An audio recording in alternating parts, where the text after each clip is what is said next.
My name is Heidi. I'm from AAU Careers, and I'm here to tell you a little bit about your targeted CV, which you can use for both when you are applying for an internship, for a student job, or for simply a graduate job. So, first I'll just start by saying something about how we look on the CV application.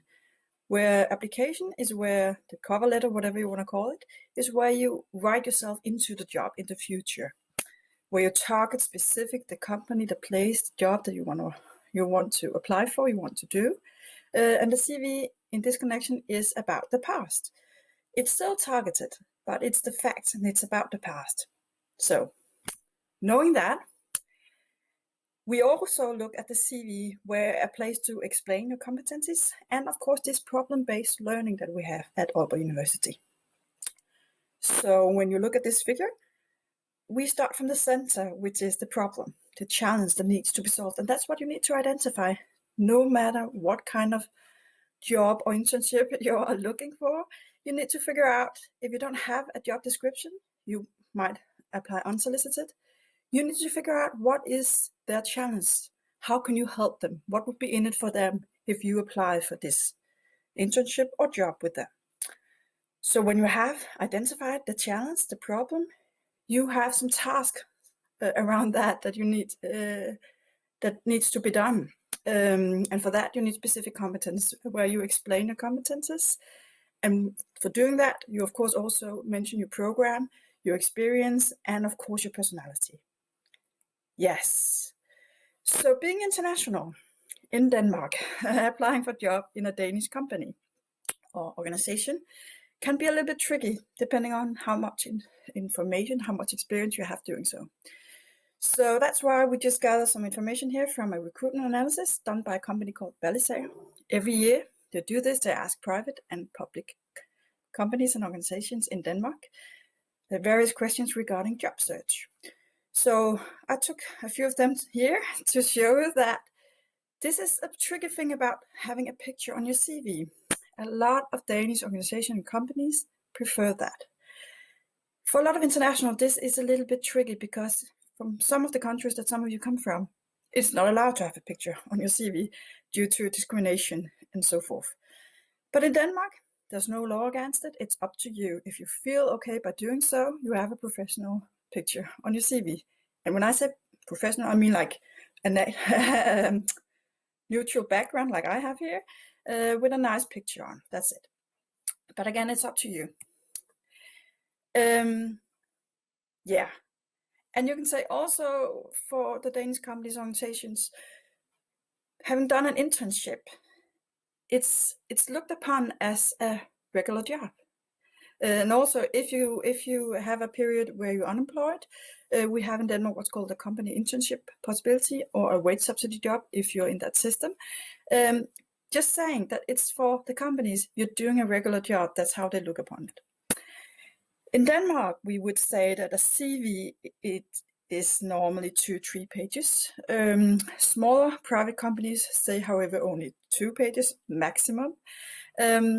So your task in connection to this is simply to cut it down to a minimum, 1-2 pages. Being a student or newly graduated, 2 pages is the max, unless you have extremely relevant experience for that specific job you're applying for. Some of you will have that, but most of you will not. So that's why we say that. And this is also somehow a surprise that 80% of the companies and organizations actually read the CV first. Meaning when they receive both the CV and the application letter, they would look at the CV first, skim it through. I'll say more about that later. And then they will go to the application if the CV is relevant. That's why the CV needs to be just very sharp and to the point. Yes. Also, 83% read the profile text. I'll come back to that, what that is, but that is really, really, really important part of your CV. And also remember, lots of these people will look at your CV in the screen, like in an iPad or computer, whatever, but put it in PDF so it's nice to look at. Sorry. And also remember to have examples of specific results and achievements, because that is according to the employers, that is the most frequent mistake made in CVs, that the match between and examples of what you've been doing in connection to this specific place or job is missing. So remember that. And how do you make your CV? I would suggest you to make what we call a gross CV. And you can do that in many ways. You can make a list, you can simply write down everything that you've been doing, or you can make like this one. It's a student who made this mind map, and I have got his consent to show it to you. You can use this program, Bubble US, or you can use other programs, but however you do it, just think about what have you done over the years. Student jobs, different kind of various jobs, volunteer things you've been doing, your projects, your courses, and so forth, so forth. The more details you put in this, the easier it will be for you to pick out the relevant ones when you're doing your other CV targeted. Yes, there are many, many, many ways to do a CV, and there are many, many people like me, career counselors, who have a lot of different opinions about this. However, no matter who you ask here in Denmark, there are some things that will be basic about a CV here. It should be professional, to the point, easy to overview. As I said before, 1-2 pages. Remember that they spend, you didn't know this, so you can't remember it, but they don't spend a long time looking through a CV to start with. There's a little bit discussion about how much time, but approximately 30 to 60 seconds for the first read through. So you see, the structure is really important. And some of you are studying or have studied some more technical programs and have some skills with that. Show that. Some of you are doing more creative things.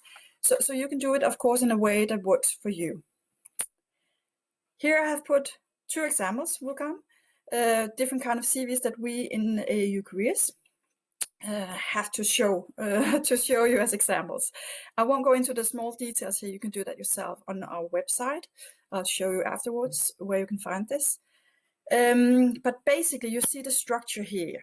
So in top of the page, up here, in top of the page, you will have that little profile text I mentioned before.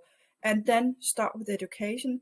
Unless you have very, very relevant work experience, you start with that. That's always a discussion. But normally I'll say, if you're a student or newly graduated, put your education first. And then it comes down. A lot of international students ask me, but why should I put my personal interests? Spare time, which is in the bottom of the second page. Well, that's because it's the whole person they're looking at, and it says something extra about you. It's your possibility to say something or write something that can make me remember you.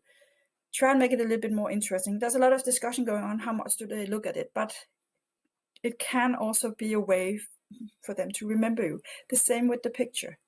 It's a way to give this paper like a visual content, a way to better remember you. That's what a lot of the recruiters and the people looking at a lot of CVs out there are saying to us. Yeah, we could talk for hours about this, but first of all, go into the website afterwards and look more in details about this. I mentioned this profile text. That's what the blue line here is about.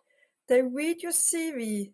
There's been this analysis done on computer screens where recruiters have simply followed their eyes on the computer screen, and they can see that most read this CV like the number 7, like you see here. So they read on top from left to right.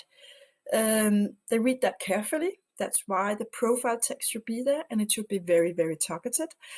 That's your possibility to target it specifically to this company or organization, and then they skim through the page like the rest of the number 7.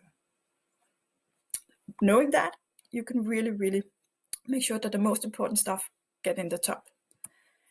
Another example, just to show you 2 different ways to do it. You're so different, all of you, and the same is the people who are reading this. So that's why different styles works in different ways for different people. There's a little thing also about the languages I wanted to say something about. The number 7, again, I just wanted to show you, but Remember, being international, that your language skills is important. You can speak and understand a lot of languages that I, as a Dane, would never be able to. So also, you know business culture, you know general intercultural issues about specific places in the world that I would never be able to compete with as a Dane. So use those cards on your hand. Think about that when you are explaining to someone what it is that you're able to do. Do they have something going on outside of Denmark? Probably do. It's a global world. So think about how you can use that. We tend to forget that being international. Yes. Very shortly, structure. Put facts, put a photo if it's okay by you, of course. Profile text, the resume you can call it. You could also use headlines. It's a good idea to be creative. If it's the way you are. Remember to put down your education, your program, the courses you've had, if they're relevant, your work experience, of course, voluntary organizational experience, languages, remember that, IT skills, of course, spare time or other relevant information. In Denmark, awards is not really something we use that much. I know a lot of international students have this on their CV, and it's a big thing out there. Not so much in Denmark. So if you are in lack of place, I almost say, take that away and put. It's not that used here. Some of you will also have portfolios, so remember to put a link to your portfolio where you have, if you have technical skills, you have done some videos, maybe done some other stuff, you can link that so you can show it off. LinkedIn is huge in Denmark, so please have a LinkedIn profile. We have other videos explaining how to make a good LinkedIn profile, and put that link in your CV as well. And again, the languages, remember it, and also the Danish. You might be on your the first level of Danish, but it doesn't matter. The companies don't know those levels anyway. It's the signal you're sending. So it's okay that you write it, that it's very little you understand so far, but the signal you're sending by learning Danish, it's a hard language. The signal you're sending by saying, I'm actually taking time out of my busy calendar as a full-time student to also learn Danish in this new country. So put that on as well. Yes, I know I am going to repeat myself, but it's because it's important. So remember, the CV is read first. It's your entrance ticket to get your application read. And that's your entrance ticket to go to a further dialogue with the company, like in an interview. Yes, remember, it must be targeted every time. I know it's annoying I say that. A lot of people think it's only the application I need to target, but the CV, because they read it first. So you need to figure out what is relevant to this receiver of this CV. What should I write? What's in it for them to hire me in? You could make it easier for yourself by making different versions, targeted your main competence areas and interests, of course. So if I were maybe studying communication, I would think about. I might be interested in human resources. I might be interested in employer branding. I might also be interested in something about social media.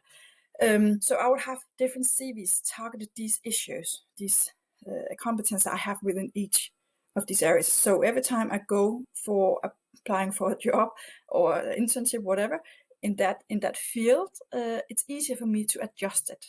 So that's a way to save a little bit of time, and it makes an even stronger CV.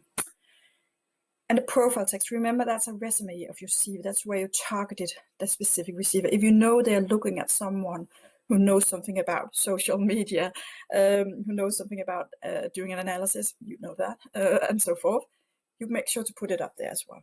Just 5-6 lines maximum. Yes, a lot of words from me. You can get a lot of inspiration out there. We, of course, have on our website. I'll show you. There's a lot of other good websites, so don't waste too much time thinking everything yourself. Look what others did and take something from there as well. Yes, before showing you the website, dare to dream, go for it. You will learn along the way. It takes time to get a good CV and application, by the way, and so forth, but you only get better at it by practicing, like everything else in life. You're always welcome to contact us. We are both in Aalborg and Esbjerg and Copenhagen. You can see our emails here. I will just go to our website and show you that one so you know where to find things. Maybe you have already visited it. That's nice to know if you have done that. I'll start by just showing you the Danish one, karriere.aau.dk, because this is where you will find this information material it says here. You can almost read Danish now. Because that's where you find this material I just showed you. The top of the page is all the Danish things, and down here you find materials in English. So here you see what I just showed you, the guide to a good CV, these two. There's also some about application and the Danish job interview, something about creating the profile on LinkedIn, as I said, and the alumni tool on LinkedIn, very, very important. And besides that, when you press this flag, you go to the English website where you can find all our seminars, how to get in contact with us with career counseling, how to get advice, like here you see for the CV application, job interview, and so forth. Also getting to know about what did others do, how did they get by, good advices. There's a lot of good material as well. Take care, have fun, just go for it, and of course take contact to us. Bye bye.